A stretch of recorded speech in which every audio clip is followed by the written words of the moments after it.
Brasil e olhar para o futuro. Entender o que se passa nos bastidores da política é fundamental para antecipar movimentos, tomar decisões estratégicas e, principalmente, compreender os rumos do Brasil. E é justamente sobre isso que vamos falar agora. No próximo painel, teremos uma conversa franca, direta e reveladora com algumas das figuras mais influentes do cenário político nacional. Representantes de diferentes visões, partidos e regiões, diferentes olhares para o nosso país. Juntos para debater os desafios, articulações e perspectivas desse nosso Brasil. E para conduzir esse painel, que promete insights valiosos, eu tenho certeza, e momentos de bastidores reais, que eu também tenho certeza, eu convido novamente ao palco Rafael Furlanetti, sócio e diretor da XP. Boa tarde, XP. Greda! Boa tarde! Eu vi o negócio do seu avatar, hein? Acho que dá pra fazer. Dá pra fazer? É, pelo amor de Deus. Dá Então, pra fazer. fechou. Sócio. Bora. Quem aí quer saber o que vai acontecer na eleição de 2026, levanta a mão. Tá fácil o tema hoje aqui pra gente, hein?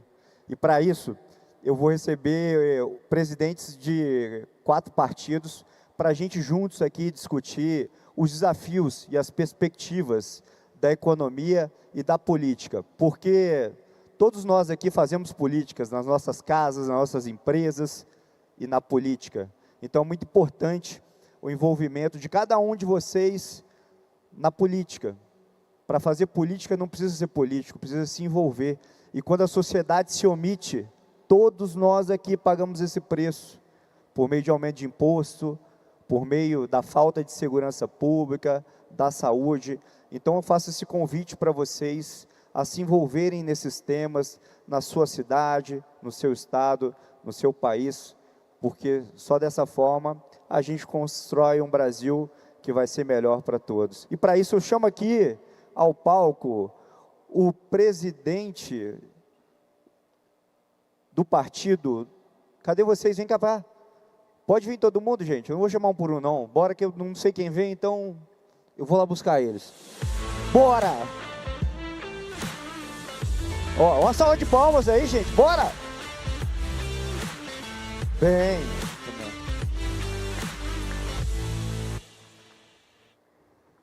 Bom, eu estou aqui com o presidente eleito do Partido dos Trabalhadores, o ex-prefeito de Araraquara, Edinho Silva, mas mais importante que ele foi presidente do Ferroviária, então mas é um grande entusiasta do Ferroviária, que é o time lá de Araraquara. João Campos, que é o presidente do PSB e prefeito de Recife. Aqui à minha direita, Antônio Rueda, presidente do União Brasil. Eu estou achando estranho, Renan Filho, você está à minha direita e você é ministro do governo Lula. Então, eu vou começar com você, Renan Filho. O Brasil, ele está num cenário, presidente Edinho, que o número de partidos, ele diminuiu com a reforma política. Isso, de alguma forma, foi bom, porque você consegue sentar à mesa, João Campos, com menos partidos, você consegue discutir com mais granularidade a política, mas também trouxe muita responsabilidade para vocês, dirigentes partidários, porque também deu para os partidos muito poder. A eleição hoje é uma eleição com presença majoritária do fundo partidário, e esse é um ponto que eu queria discutir em algum momento aqui com vocês, que é o financiamento de campanhas. E todos vocês vão lançar candidatos, possivelmente em 2026, mas independente do candidato que tiver lá, o cenário econômico que ele enfrentará em 2027 é um cenário econômico muito difícil, né? Os próprios dados do governo mostram que as contas públicas em 2027, elas devem colapsar. Então, quem entrar em 2027 vai ter que fazer muita reforma, e fazer reforma, você já foi governador de estado, é muito impopular, né? Cortar despesa, eficiência de Estado. Qual que é a visão do MDB para 2027? E quem entrar em 2027, o que deve fazer nesse cenário? E aí, independente de quem ganhar, vai ser muito adverso. Queria que você comentasse isso, Renan Filho. Olha, Furlan, obrigado aí pela oportunidade. Queria cumprimentar a XP, a todos que estão aqui participando desses debates todos. Dizer que a redução do número de partidos é boa para o país.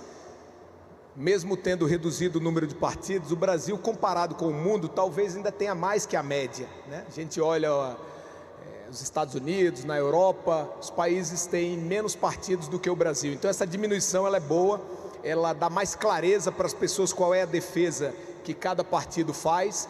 E com relação à reforma 26, eu acredito que o Brasil vai cumprir as metas do arcabouço fiscal esse ano, que nesse segundo semestre tem condições de garantir também um melhor caminho para o ano de 26.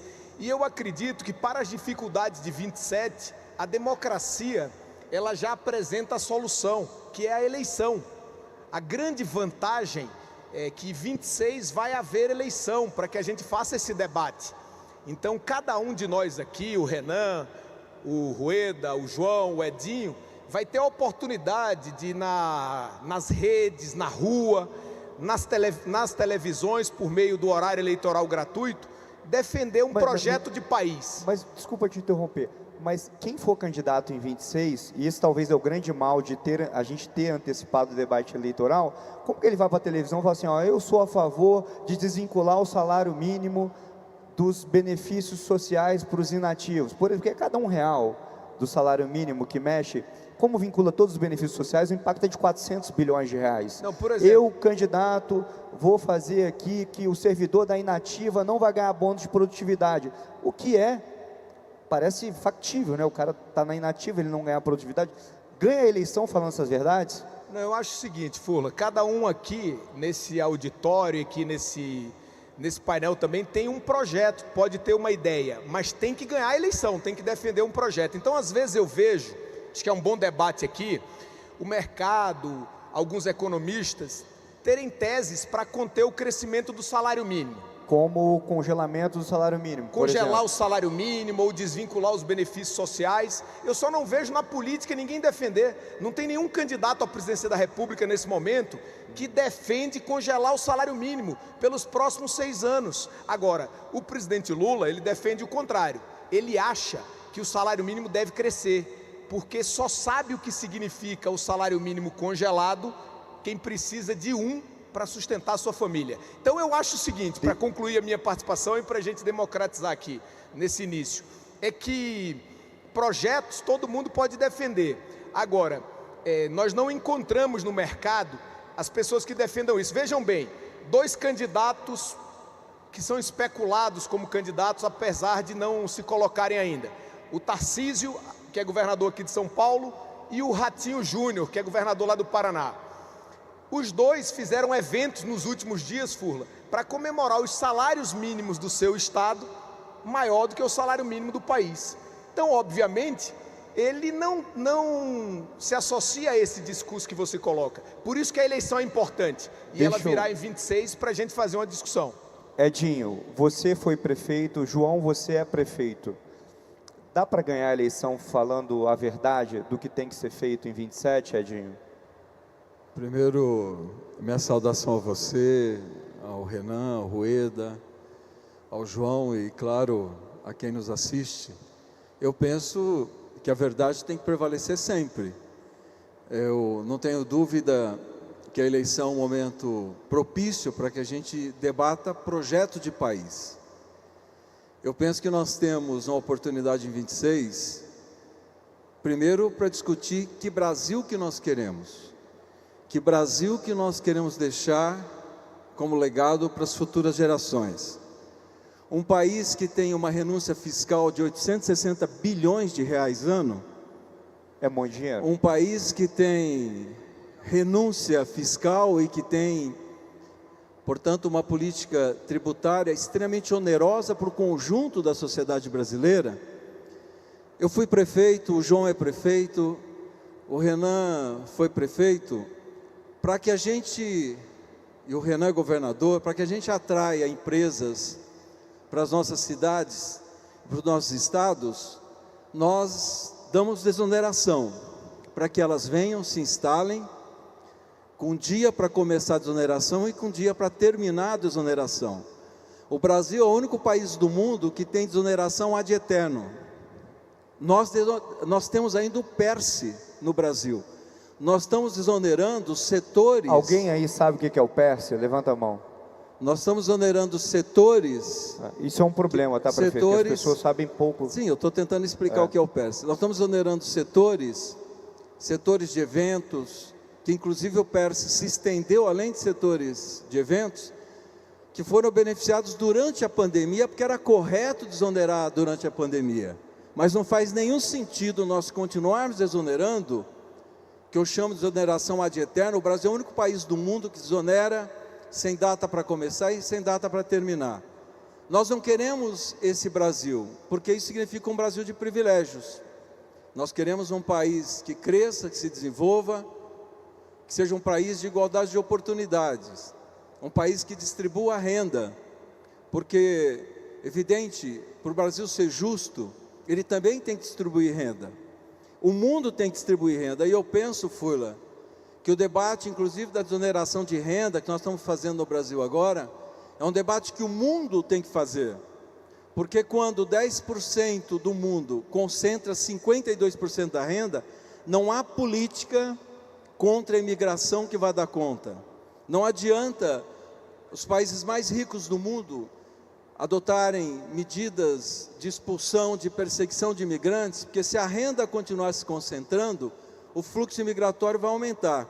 Então eu penso que 26, nós temos que debater que país que nós queremos, nós temos que enfrentar debates importantes, como o debate da segurança pública, o debate da transição energética, o debate, o que nós vamos fazer com a exploração do petróleo na costa equatorial, qual a nossa política para as terras raras. Nós estamos vendo agora, né, nessa agenda... Eu vou entrar nesse ponto. Só para eu encerrar, nessa agenda autoritária imposta pelo governo Trump ao Brasil, né, que teve um verniz político, mas nós estamos vendo que, na verdade, o que motiva é o PIX, né, que é um modo de pagamento gratuito para o povo brasileiro, que começou a confrontar interesses das empresas de crédito norte-americanas. Nós estamos vendo que, por trás desse discurso político, é o discurso de como o Brasil vai utilizar as terras raras. Nós temos 25% das reservas de terras raras no mundo.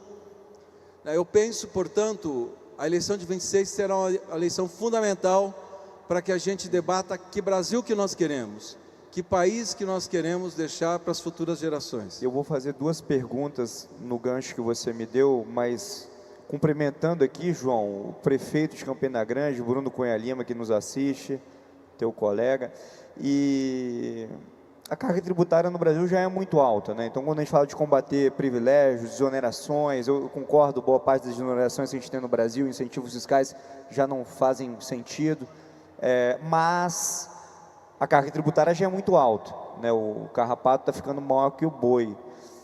João, dá para ganhar a eleição em 26 falando o que tem que falar?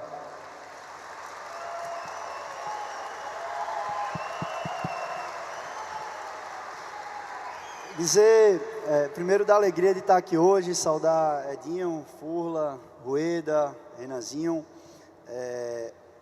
É fundamental falar a verdade, na minha opinião. Eu acho que cada vez mais a política precisa compreender o que o povo está sentindo na rua, entender os setores da sociedade e falar a verdade. A carga tributária, por exemplo, pegando a sua pergunta, é um problema para o Brasil, porque ela é principalmente mal focalizada, né? A gente tem uma tributação sobre o consumo muito alta e que ela é regressiva. Então você imagina o que é você comprar um quilo de feijão no supermercado, e não importa o tamanho da sua renda, você vai pagar a mesma quantidade de imposto. Se você for olhar como essa carga tributária ela é construída mundo afora, a maioria das soluções tributárias são melhores do que a brasileira. Então, eu acho que isso é um problema. A carga é alta e ela é mal focalizada. Mas, mais do que isso, Furla, eu sou tem a oportunidade de governar uma cidade e presidir nacionalmente um partido, e eu acho que a gente tem que pegar muito mais por um caminho de eficiência naquilo que a gente faz. Não adianta a gente viver, enfim, numa disputa mais forte de narrativas, de visão de mundo, que cada um tem que ter a sua, mas muitas das soluções passam por um caminho de uma eficiência na gestão pública. Quem está aqui, Edinho foi prefeito 4 vezes, sabe disso, o Renan foi governador, prefeito, o Rueda, presidente do partido. Vou dar um exemplo concreto disso. Existe um projeto de lei que tramita na Câmara, lá atrás, eu acho que foi de iniciativa de Tabata, que prevê uma construção regulatória de projeto no Brasil. Então, para cada programa público que você lança, você tem uma morte súbita de 15 a 20 anos e você tem que renovar aquele projeto, aquele programa, mediante medir impacto. Isso é fundamental. Não adianta você criar um programa que você acha que é bom se você não mede impacto para uma renovação daquilo na frente. Então, isso não é você ser de direita ou de esquerda, é você buscar fazer uma ação eficiente, que chegue na ponta. Então, eu acredito que, na verdade, é fundamental que durante essa sabatina eleitoral que o próximo ano vai apresentar, que a gente discuta os problemas reais. Então, os problemas reais do Brasil, do empreendedor, não estão nas poucas teses da disputa da polarização. Essa é a minha grande crítica. Porque quando a gente vai falar de produtividade, o Brasil é um país que precisa crescer produtividade. Até pouco tempo a gente não tinha um modelo que media a formação técnica no Brasil para ter avaliação de ensino técnico.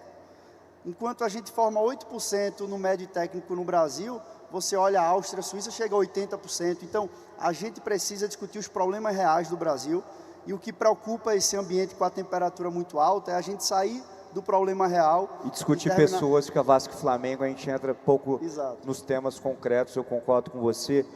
Antônio Rueda, o União Progressista, ele hoje mais de 100 deputados na Câmara, e vocês de alguma forma romperam com o governo, com uma carta, com propósitos. O que a União Progressista vai fazer em 2026? E volto nessa pergunta, e o Renan provocou bem, tá? Vamos ser justos aqui. A gente tem que, dá para ganhar a eleição falando verdade, que tem que crescer o salário mínimo, não congelar, ministro, talvez crescer um pouco a inflação durante um tempo, ou fazer a revisão de benefícios, é verdade. O que a gente pode esperar da União Progressista? Boa tarde, Fula, boa tarde a todos vocês que se deslocaram aqui a esse grande evento.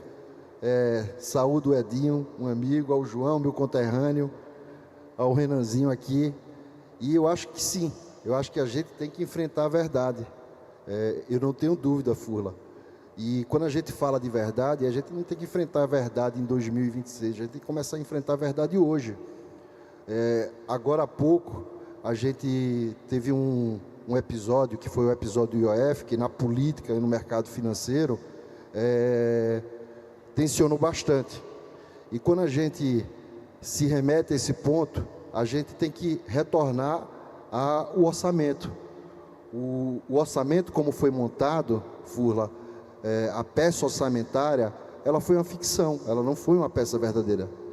Todos da política e todos dos mercados sabiam que aquilo ali não era exequível. E quando a gente não tem responsabilidade, acontece isso, acontece esses embates. Eu acho que o grande enfrentamento que a sociedade, que a política, que o Congresso e o Executivo tem que pautar é eficiência. Não adianta a gente ir para uma pauta de arrecadação, porque nunca vai ser suficiente, Renan. A gente tem que trazer eficiência para o Estado, temos que trazer eficiência para o governo e temos que cortar na carne o legislativo, o judiciário, para que a gente possa ter um país mais equilibrado.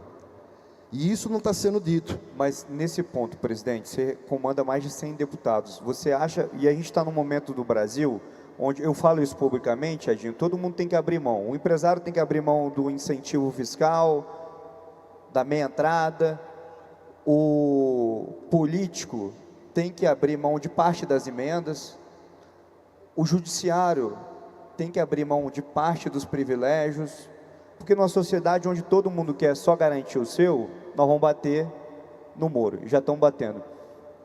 O Congresso pode abrir mão de parte das suas emendas, na sua opinião? Eu não tenho dúvida, eu defendo isso. Esse pacto tem que ser com todos. Como eu havia lhe dizendo, o Congresso, o Executivo e o Judiciário. Em conjunto, com sobriedade, com inteligência, a gente vai conseguir construir. A gente tem que ter responsabilidade e coragem. A gente não vai conseguir construir um país se a gente não tiver esse tom. Hoje, eu fico muito preocupado com esse tom que o Executivo está dizendo, dos pobres, dos ricos, e aqui todos são do mercado financeiro, e esse tom é muito ruim. A gente sabe, para um país prosperar, ele tem que ter uma economia forte. Imagina você ter uma economia forte sem uma indústria financeira forte. Então a gente tem que baixar essa temperatura, a gente tem que sair desses extremos e dessa polarização e discutir o que é importante para o Brasil. Não é porque o Renanzinho está aqui, eu tenho pouca conversa com o Renanzinho, mas eu vejo ele um dos caras mais preocupados, ele põe meta dentro dos ministérios dele. Então, eu não consigo enxergar isso no atual governo, está tudo muito solto, e se a gente unir o Congresso, o Executivo, e voltar a ter esse enfrentamento bom, com diálogo, eu tenho certeza que isso vai mudar. Eu queria dar um cavalo de pau aqui, mas nem tanto cavalo de pau, presidente Edinho, falar de guerra comercial, que é o tema da vez. E aí eu vou te dar alguns dados. A gente tem percebido que os países que têm ido conversar e dialogar têm fechado alguns acordos, né? Tem aquele ditado que o ótimo é inimigo do bom, mas o fato é que a gente vê alguns acordos caminhando à medida que tem um diálogo. Você é um grande negociador, você foi prefeito, foi ministro. Você avalia a postura do presidente hoje no caminho correto de uma boa negociação com os Estados Unidos? Olha, eu penso, Furla, se a questão central for o debate da balança comercial, que inclusive os Estados Unidos, nos últimos 15 anos, tem uma balança comercial de 400 bilhões de dólares, superávit em relação ao Brasil. Portanto, um debate onde o Brasil deveria estar reivindicando condições melhores. Se a questão for efetivamente a balança comercial, o esforço que o Brasil está fazendo ele é imenso. Nós oficializamos uma proposta de negociação, o governo, em maio.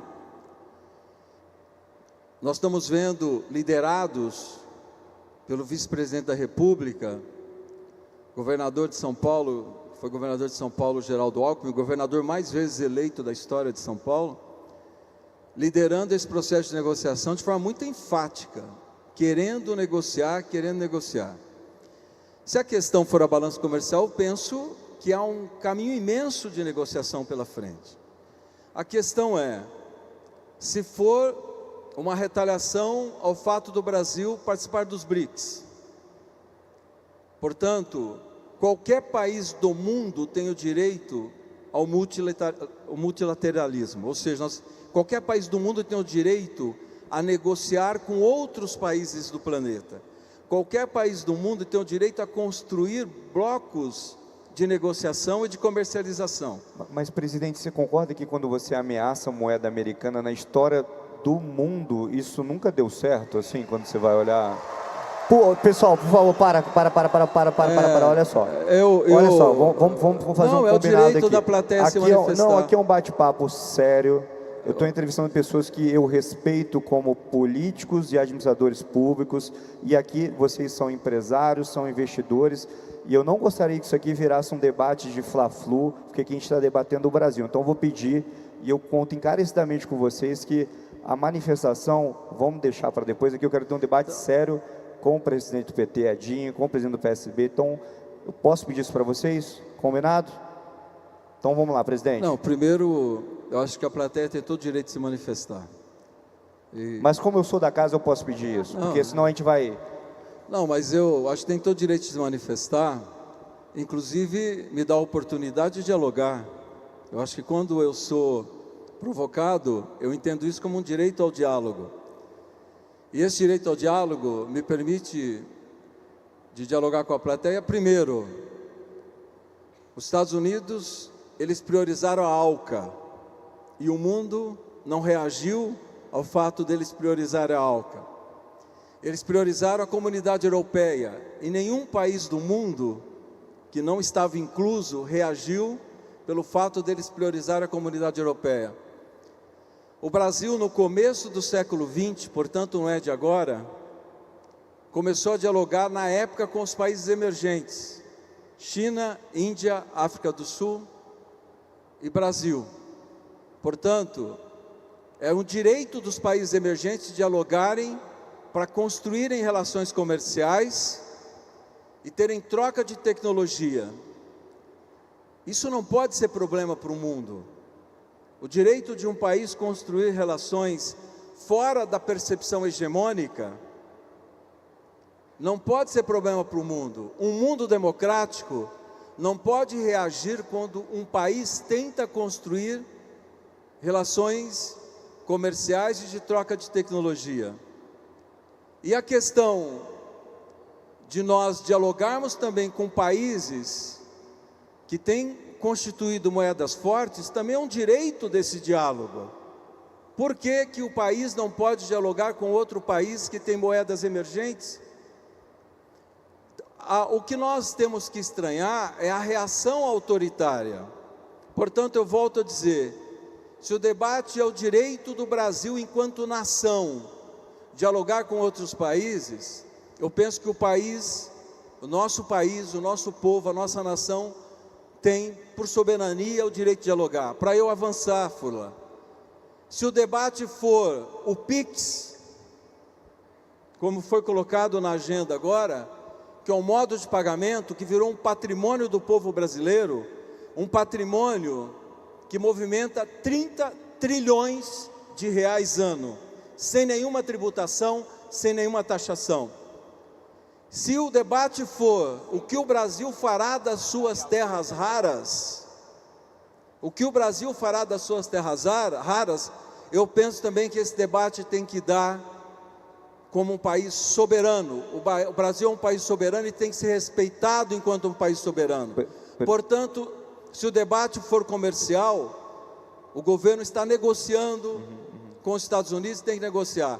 Se o debate for questões de fundo, o Brasil pode negociar terras raras, mas de forma soberana, como um país, como uma nação soberana. E a mesma coisa em relação ao PIX. Portanto, eu só não posso concordar que os Estados Unidos têm uma concepção autoritária e hegemônica, onde, e ele, na minha avaliação, só para encerrar, presidente, eu preciso encerrar. Ele está desorganizando a economia mundial. Presidente. E eu tenho dito, a Terceira Guerra Mundial, ela pode não ser bélica, ela pode ser econômica, e ela é tão devastadora como a guerra bélica. Eu vou ser muito pragmático aqui e passar para o João Campos, que você é pernambucano e o Pernambuco, especialmente a região de Petrolina, é uma região que exporta muitas frutas para os Estados Unidos. E aí eu não vou entrar quem criou o problema, se foi A e foi B, mas parece que quando o problema acontecer, o que eu estou querendo imaginar? Pensa ali no Rio São Francisco, Petrolina e Juazeiro, os produtores de manga descartando manga, essa cena horrível que pode acontecer. Vai cair no colo de quem essa culpa e como é que resolve, na sua opinião? Primeiro, Furlan, fazer o reconhecimento de que essa não é uma medida normal. Então, se a gente achar que é normal o que está acontecendo, algo em nós está errado. A gente vê a relação histórica de mais de 200 anos do Brasil com os Estados Unidos, comercial, um superávit para o lado deles. E eu estava ouvindo aqui e pensando, imagina se fosse ao contrário. Porque a grande diferença dessa motivação da taxa com o Brasil é uma motivação escrita e assinada pelo presidente, colocando um viés político e contra instituições do outro país. Então vamos lá, então tem uma premissa que não é normal. O que é que isso vai causar? Um impacto negativo para todo mundo. Então ninguém vai sair ganhando com isso. Ninguém sai ganhando com isso. É por isso que a primeira premissa é negociar, é fazer uma tratativa bilateral e buscar uma saída. Porque essa sala onde foi definida e onde os países estão não vai fazer bem nem ao povo brasileiro, nem, penso eu, para o americano. E o impacto é real. No caso do Vale de São Francisco, em Pernambuco, durante 3 meses do ano, a exportação de manga São mais de 3 mil containers que vão para os Estados Unidos. Tem 6 meses para a Europa, 3 meses para os Estados Unidos.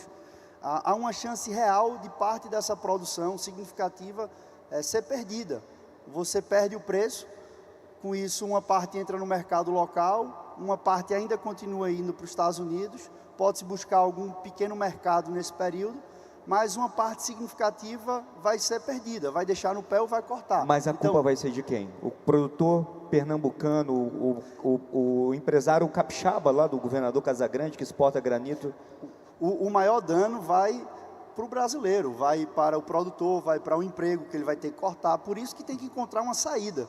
Então um impasse como esse é fundamental ser resolvido. Agora, é fundamental negociar aquilo que deve ser negociado, e não tem como negociar aquilo que é inegociável. Só para terminar, imagine se fosse ao contrário. Imagina se numa carta redigida do Brasil aos Estados Unidos... Mas, presidente, vamos ser pragmáticos. Não está acontecendo isso no lugar do mundo. Isso está acontecendo no Brasil, está acontecendo no México. E a presidente de esquerda está negociando. Está sendo negociado, Fula, nesse momento. Em outros países também. Então... Não está sendo negociado. Agora, só fazer o inverso. Imagina se o presidente brasileiro fizesse uma carta para o presidente americano, dizendo que ia fazer um corte de uma relação ou fazer uma taxa, se a Suprema Corte ou se a Corte tirasse a condenação do Trump no outro país. Então, os Estados Unidos ia fazer o quê com o Brasil? Respeito o seu argumento, mas assim, vida como ela é, a gente precisa resolver o que está acontecendo agora no Brasil. Mas, só para fechar, eu defendo que haja uma negociação, eu sei que essa negociação está em curso, e acho que a parte comercial tem que ser negociada. Agora, a outra parte da carta, é melhor fingir que foi uma brincadeira e nem tratar disso, porque de fato não tem como negociar. Você tem um ponto. Rueda, você olhando isso, presidente da União Brasil, como enxerga a evolução da tratativa, das negociações, e em algum momento se você interpreta que o governo tem usado essa bandeira da taxação como até uma forma de defender a soberania, mas num cunho de eleição, você percebe isso? Queria uma avaliação sua se dá para a gente antecipar tanto a eleição assim, como está sendo antecipada. Esse tema, Furla, me preocupa muito e preocupa toda a União e preocupa o Brasil. E a condução, me permita uma parte, Edinho, ela tem que ser sim com diálogo. Mas a primeira pessoa que deveria dialogar é o presidente da República. Ele devia pegar o telefone, ligar para o Trump e dizer, eu quero dialogar. Ao invés de hoje estar tentando colher dividendo eleitoral. Eu acho que essa postura é muito danosa para o país. A gente conhece o Trump porque ele já foi presidente. E a gente tem que ter racionalidade e a gente tem que entender o que aconteceu. A gente sim, o presidente sim, ele provocou, instigou essa situação. Não tem como dizer que isso não aconteceu. Enquanto o mundo ocidental defendia a Ucrânia, o presidente foi lá e foi defender a Rússia. Ele foi lá bater palma e fazer claquete por Hamas. Isso vai ter um custo. Não tem como a gente entender que isso vai passar batido. Agora no BRICS ele defendeu o diálogo para você extinguir o dólar da comercialização. Então não tem como o Trump ficar calado. Ele já é um personagem caricato. Imagina que em todo o mundo, não foi só no Brasil, que ele aplicou essa tarifação. Parceiros antigos dele, exemplo do Canadá e China, também foram punidos. Mas o Brasil teve uma mão mais pesada. E a gente tem que abrir esse diálogo de imediato, com muita serenidade, com muita temperança, e não ficar pensando em dividendo político. Eu falo isso de parte a parte, tá? Em todos os extremos. Isso é ruim para o Brasil. Eu acho que o quanto antes o presidente da República, porque ele sim tem esse papel, não é nenhum governador, a gente pode todos nós ajudar, mas esse papel é do presidente da República, que comanda o país. Ele tem que ir e dialogar. Ministro Renan, em um minuto que eu tenho uma pergunta depois para os 4 aqui, que eu acho que vai demorar um pouquinho mais de tempo. Como que você observa essa negociação comercial Brasil e Estados Unidos? Eu acho que a negociação ela precisa ser feita com humildade por parte do Brasil e com diálogo extremo. Hoje mesmo o presidente apresentou, não sei se a plateia viu, estavam aqui talvez, mas ele fez um ato em São Paulo, em Osasco, e disse assim, esse aqui é o Geraldo Alckmin, ele está representando o Brasil na negociação.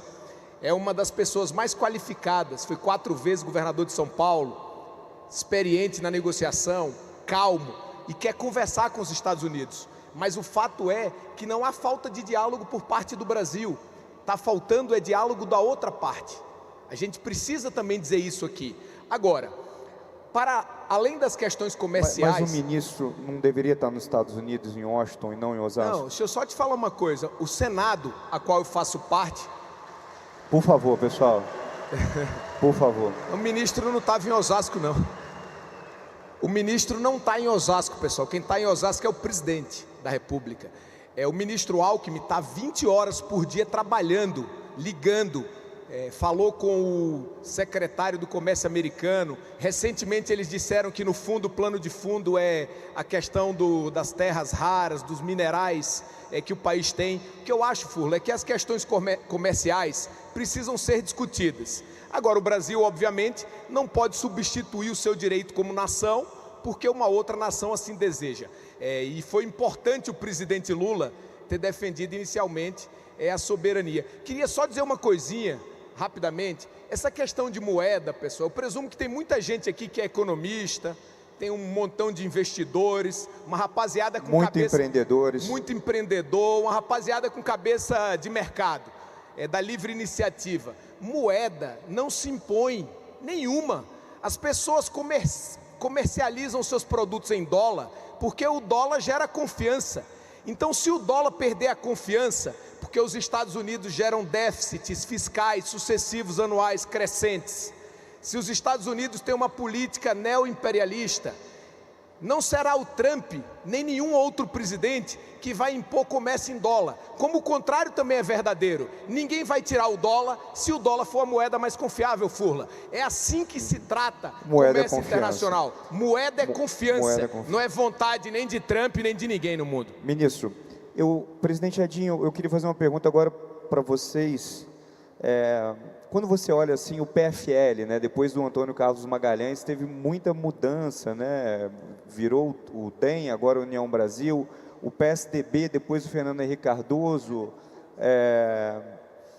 Como que vai ser o PT quando o Lula não for mais político?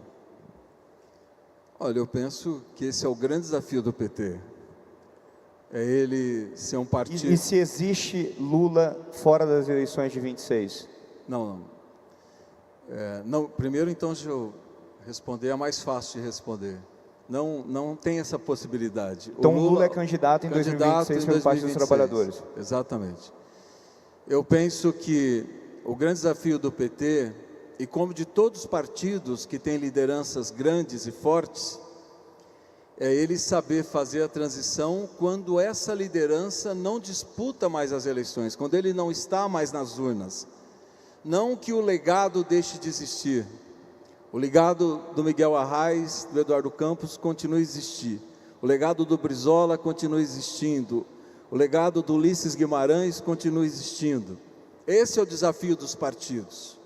É você construir uma instituição que dê conta de dialogar com a sociedade, que seja forte do ponto de vista da organização e que esteja antenada com a agenda que deseja a sociedade. Eu penso que esse é o desafio do PT, é continuar sendo um partido que dialoga com a sociedade brasileira, que tenha propostas. A sociedade brasileira não precisa concordar de forma unânime com as propostas do PT, porque é assim que se faz a democracia, é cada partido forte apresentando a sua agenda e dialogando com a sociedade, é assim que se consolida a democracia. Inclusive eu defendo uma reforma política eleitoral, defendo o voto em lista, talvez o voto distrital misto. Alguém conhece aí o voto distrital? Para que a gente fortaleça os partidos, porque só assim a democracia será fortalecida.